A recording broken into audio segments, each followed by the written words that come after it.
All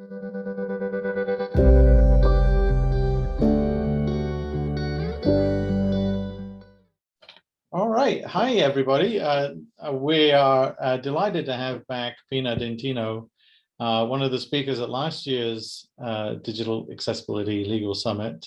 She was part of a talk on the Canadian government. Even though Pina is not part of the Canadian government, she works closely with people in the Canadian government, and she was part of this presentation on the new Accessible Canada Act. And so we thought we'd invite Pina back for an update 1 year on. And how are things going up there in Canada?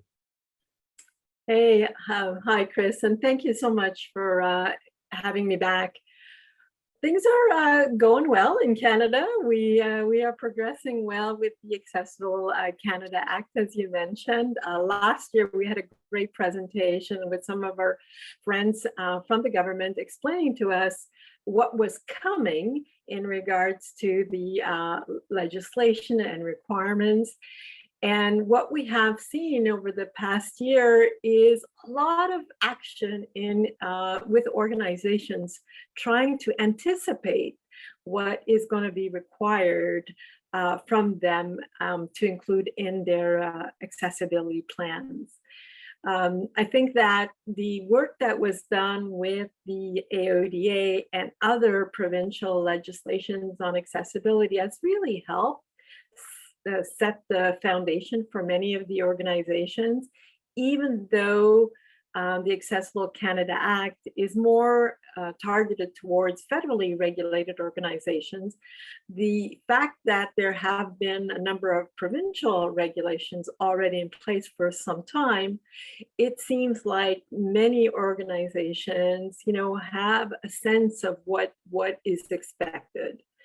I think in conversation with colleagues, I find that one of the biggest focus or change from the Accessible Canada Act in comparison to the provincial regulations is really a focus on how organizations are going to engage persons with disabilities, try to capture that both the formal and informal feedback while making sure that privacy and security and all that wonderful stuff is adhered to, and then respond to that feedback. So it's not only just about tracking the feedback, but it's really about how organizations are going to take action to respond to that feedback while keeping persons with disability engaged in the conversation. So I think that's one of the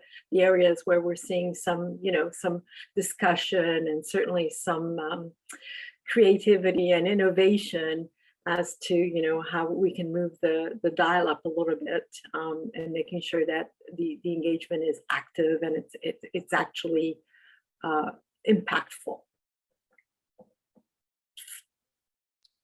Okay. Well, thank you, Pina. It sounds like there's a lot of activity going on there, even despite the pandemic. And you got a new administration that has just come in, or is it really just a continuation of the old administration, and does that have any kind of effect? That's a great question. I think that with every election, whether it is the returning party or a new party, there is always some shift in administration, and in some cases, it's a bit of a restart, a reset. But we don't really anticipate a lot of changes. I think that the Accessible Canada Act was supported through a nonpartisan effort. I think every party signed off and committed to it. So I don't anticipate, a huge change in the track or the trajectory of the Accessible Canada Act. I think that because of the pandemic, because of the elections, we've seen a little bit of delay in, how quickly the requirements and regulations would be published, but we do anticipate to see them this fall. So we'll have to keep our ear to the ground and our eyes open to see what's coming up. Thanks, Pina. So one of the other questions that we have is around consultants and their work, and what are they being asked? What are people searching for in terms of support around the Accessible Canada Act?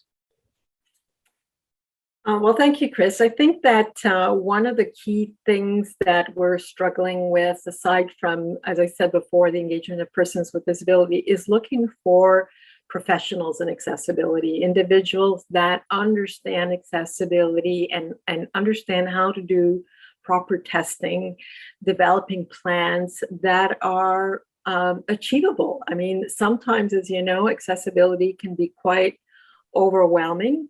And sometimes organizations will approach this in a way that they're trying to boil an ocean, or the ocean, as one would say.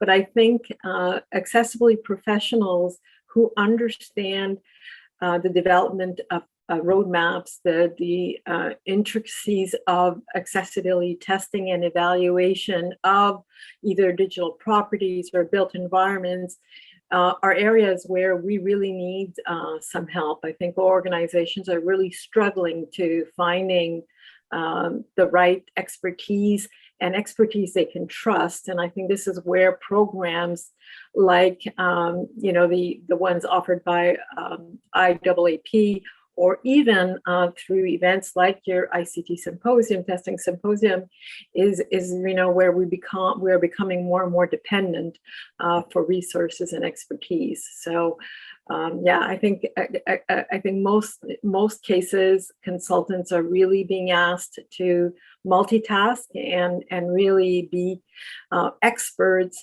both from a strategy perspective as well as doers of testing and evaluation processes. So it becomes a little challenging at times, for sure, when it comes to finding the right resources. Well, thank you very much, Pina, and good to connect with you again, and we'll see you more at the conference. Great, looking forward to it.